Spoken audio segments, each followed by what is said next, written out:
Buyers, this is your time. Without sensationalizing anything, Toronto's May market stats prove that we are finally on track towards more balance. It's hard to say how far this trend will actually extend, but what we can say for certain is that buyers have more opportunities now than they have had in the past 2 years. From last month, the number of sales were down by 9%, and when compared to last year, down by almost 39%. Here's the game-changing part. The number of new listings in May matched last year's number almost exactly, and the number of active listings is up 26% year over year. So, less buyers are competing for the same number of listings, meaning they have more negotiating power. Fewer sales with the same number of listings each month means that we're bridging that gap in demand. Naturally, this means that listings are taking slightly longer to sell and conditions and offers are back.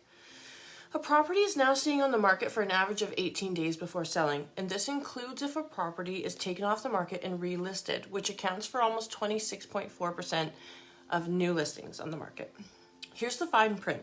Prices are still going up and supply is still very low. Basically, a crash in prices is highly unlikely. Despite the shift across all home types, prices are still up at a rate of 9.4% to make the average house price just over $1.2 million. So why should you care? This shift can be attributed to largely the Bank of Canada's recent interest rate changes, and the immediate effect of increasing rates is largely a short-term psychological effect. Experts point to right now being a temporary window of opportunity. Why? Because low unemployment, high job vacancies, rising incomes, and record immigration, and you guessed it, low supply, means that we're likely to remain in a very strong real estate market for long term. Buyers have more negotiating power, and it's a welcome calm to the whole entire real estate process of buying and selling. The reality is great properties priced right and marketed well are still selling quickly for competitive prices.